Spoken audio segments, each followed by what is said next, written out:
Je vous le disais en titre, c'est une étude scientifique qui va faire date. Pour la première fois, des chercheurs ont démontré que la consommation d'aliments génétiquement modifiés était dangereuse pour l'organisme. Certes, l'expérience a été menée sur des rats, mais cela prouve que les dangers des OGM ont sans doute été sous-estimés. Regardez l'enquête de Servan Adron et Axel Cariou. Une tumeur énorme en moins d'un an. Les résultats de cette étude sur les rats sont bien au-delà de ce que les chercheurs avaient imaginé. Ça nous a impressionné parce qu'on a eu des tumeurs de plus de 25% du poids du corps. Et donc c'est colossal, 25% du poids du corps. Pendant 2 ans, 200 rats, mâles et femelles, ont été nourris avec un maïs OGM, le NK603. Plusieurs groupes ont été mis en place. Un groupe témoin, nourri d'un maïs classique, et 3 autres groupes.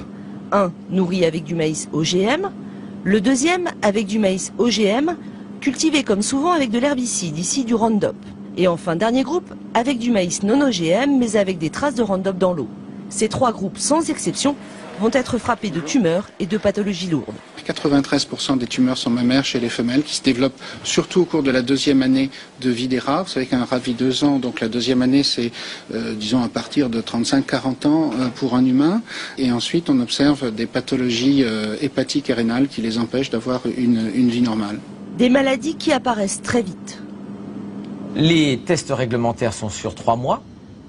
Et les vraiment gros troubles de pathologie, en particulier les morts de rats par tumeur, arrivent au 4e mois. Ça veut dire que les tests réglementaires de 3 mois sont inefficaces pour marquer l'impact sur la santé d'un traitement OGM ou d'une alimentation OGM au long cours dans la vie. C'est le CRIGEN, un comité indépendant sur le génie génétique, qui est à l'origine de l'étude. Il a trouvé les financements auprès de fondations et même de la grande distribution. Sa présidente d'honneur, Corinne Lepage, ancienne ministre, se bat depuis plusieurs années pour une grande remise en question des OGM.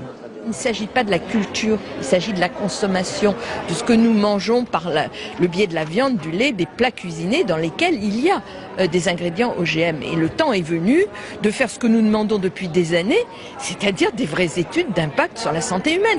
Cette étude, menée dans le plus grand secret, a surpris. En premier lieu, la multinationale Monsanto, qui produit ce maïs et le Roundup, elle n'a pas souhaité nous répondre. Les professionnels français des semences ne cachent pas, eux, leurs doutes. On est extrêmement surpris des résultats, parce qu'on n'a jamais connu de résultats de ce type, donc on souhaite en savoir plus. Stéphane Le Foll, le ministre de l'Agriculture, a saisi cet après-midi l'Agence nationale de sécurité sanitaire. Il demande que soient revus tous les protocoles d'homologation en France, mais aussi en Europe.